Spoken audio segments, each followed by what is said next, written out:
বাদ। আর এইখানে আমার মানে ছাই, তার সাথে আবার আগুন আছে। এই দেখো। গুড মর্নিং ফ্রেন্ড, কেমন আছো তোমরা? আশা করি খুব ভালো আছো। আর এই ঠান্ডায় তো আমি একেবারে জমে ক্ষীর। अरे कहना क्या चाहते हो? আর আমি এখন 6:30 বাজে, আমি এখন উঠে গেছি। আর পিএল প্লাস ব্লগে তোমাদের সবাইকে স্বাগত।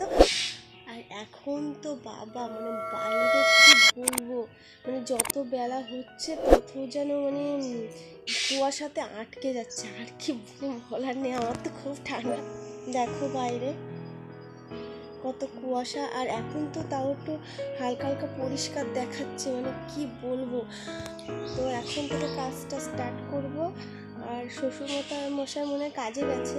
আর এই ঠান্ডায় কি বলো তো, কথা আটকে আটকে যাচ্ছে তো, মানে সরি, মানে এত ঠান্ডা করবো। আর এখন ফার্স্ট টাইম আমার কাজ কি বলো তো, শ্বশুর মশাইয়ের বিছনা।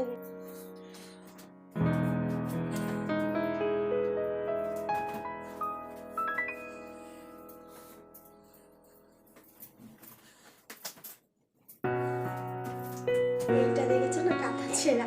আর এটা মেঝেতে দেওয়া থাকে মানে ওনার ঘরে, কারণ প্রচণ্ড মেঝে ঠান্ডা থাকে। গরমের সময় যেমন গরম, আর শীতের সময় ঠিক তেমনটাই ঠান্ডা। ঘরটা ঝাড় দিয়ে নিই, তারপরে আবার কথা বলছি।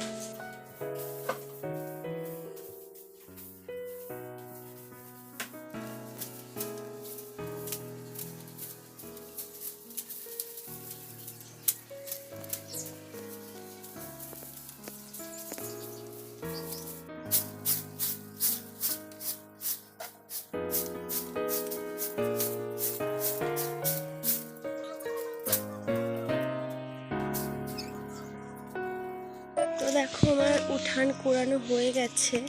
আর ওইদিকে দেখো আমি রাস্তাও কোরানো হয়ে গেছে। এদিকে সব কোরানো হয়ে গেছে। আর এখন আমার যেটা কাজ, এই রান্নাঘরের দেখো ওই ঘরে দূরে জল দেওয়া হয়ে গেছে।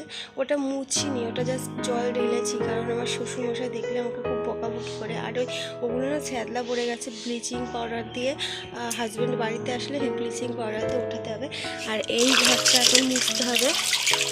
ঘর তো এখন মুছবো না, যে দুধটা মুছতে হবে।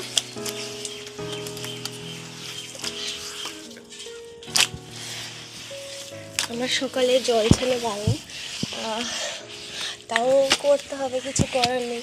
আর এগুলো আমি মেনটেন করেই চলি, কারণ আমার শাশুড়ি নেই, তাও কিছু বলার নেই। কেউ কিছু বলবে না যে কেন করি না। আর আমার শ্বশুরকে দেখলে বকাবকি করে, আমার হাজব্যান্ড দেখলে বকাবকি করে, জল কেন খেলি।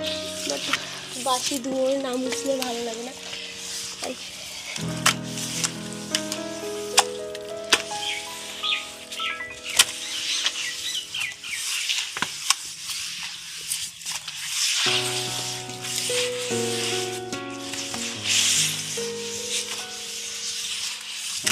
দেখো মোছা কমপ্লিট।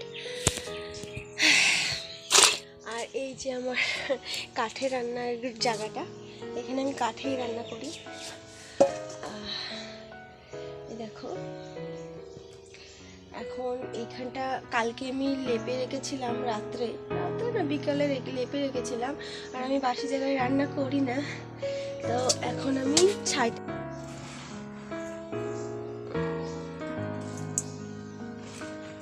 বাইরে এত পরিমাণে হাওয়া দিচ্ছে, তো কি বলবো। আর এই যে দেখো আমার উনুনটা কেমন হয়েছে বলো। বাইরে ঝাড় দেওয়ার জন্য, এটা কিন্তু বাইরে ঝাড় দেওয়ার জন্য না, এটা আমার এইখানটায় ঝাড় দেওয়ার জন্য।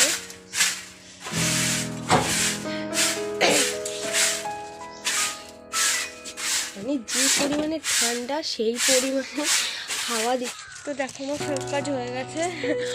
আর এখন ব্রাশ করবো, ব্রাশ করার পরে তারপরে বাসি কাপড়টা ছাড়বো। আমি বাসি কাপড় ছাড়ি, তারপরে রান্না করতে যাবো।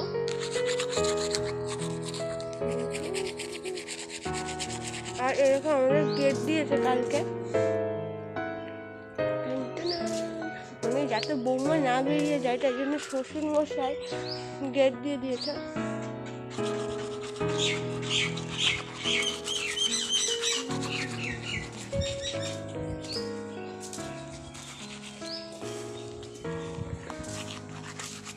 এটা কি মাস? মাঘ মাস পড়েছে আজকে, মাঘ মাসে গাছে লেবু, মাঘ মাসে গাছে লেবু দেখো। আরও ছিল, আরও তুলে মানে ফেলে দিয়েছি।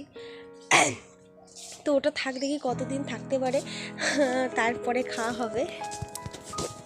তো দেখো আমি বাসি কাপড় চেঞ্জ করে চলে এসেছি রান্না করতে। আর এখন আমি কী রাখছি জানো? চলো দেখাচ্ছি। দেখে এই পাশে ভাত হবে। আর মানে কি বলতে, এই উনুনটা এত ভালো, মানে দুই পাশেই জাল লাগে। এটা আমাদের বাড়িতে সারা জীবন ছোটোবেলার থেকে আমি দেখে এসেছি এরকম জোড়া উনুনে, একে বলে জোড়া উনুনেই রান্না করতে। আর এই উনুনটা আমার মা বাড়িতে ছিল না, তো ওই জন্য আমার শাশুড়ি নেই। আর এই উনুনটা আমার জেঠি শাশুড়ি এসে করে দিয়ে গেছিলো। আর মানে কি বলবো, এই পাশে হতে হতে তোমার ওই পাশে হয়ে যায়। মানে খুব ভালো উনুন এই উনুনগুলো। আর কালিটাও খুব কমই পড়ে। আর দেখো আজকে আমি রান্না করবো আলুর দম।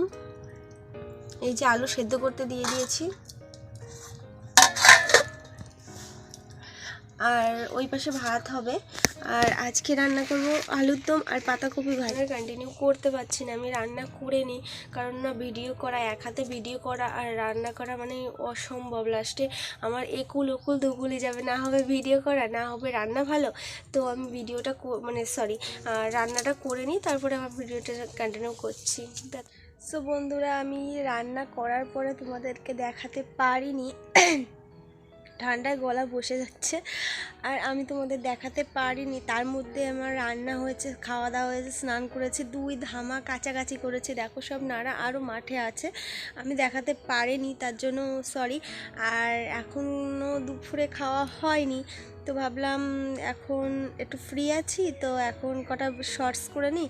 সেই জন্য আমি রেডি হয়ে চলে এসেছি। রেডি বলতে কি, মানে যে পোশাকে থাকি সেই পোশাকই আছে, জাস্ট একটু মানে কি বলবো, ঠোঁটে পালিশ করেছি, চোখে পালিশ করেছি, বাস, আর কিচ্ছু না। তো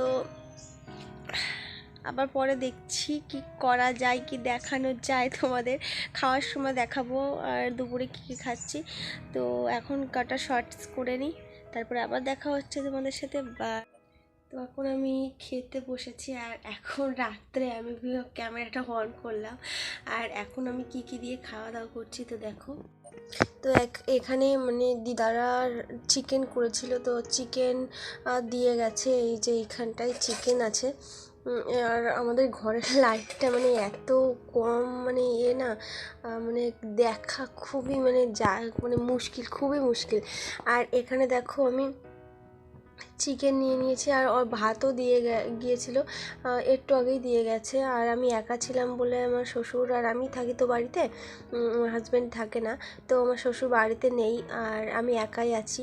ওই জন্য আমি আর রান্না করতে গেছিলাম, ভাত বসাতে গেছিলাম। ওরা দুপুরে দিয়ে গেছিলো মাংস।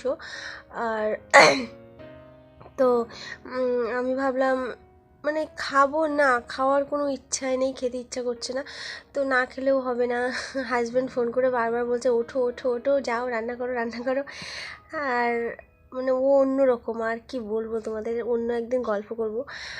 এখন তো চিকেন দিয়ে যে কটা পারি এই কটা মতন খাবো, আর এই কটা বাদ। আর এইখানে আমার মানে ছাই, তার সাথে আমার আগুন আছে, বাটি না, থালা মতন। আর এখানে আমি আগুন পোয়াবো আর খাবো। কত সুখ না আমার কপালে। তো কে কে খাওয়া দাওয়া করবে আমার সাথে, তো চলে আসো, রাত্রের ডিনার। তো এখন আমার খাওয়া দাওয়া শেষ হলো, রাত্রের ডিনার কমপ্লিট। আর এই দেখো আমার খাওয়া শেষ। এখন আমি থালা ধুয়ে ধুবো, কারণ সকালবেলায় একা একা কাজ করতে হয়, তো সেই জন্য মানে সকালে করে উঠতে পারবো না, আমার তাড়াতাড়ি রান্না করতে হয়, সেই জন্য। তো তোমাদের মধ্যে যারা हिंदी ब्लॉग देखना चाहोगे तो प्लीज़ कमेंट करना, थोड़ा थोड़ा हिंदी आती है मुझे। तो ভিডিওটি ভালো লাগলে লাইক শেয়ার কমেন্ট করো, আর সাবস্ক্রাইব করে পাশে থেকো। বাই, টাটা, গুড নাইট।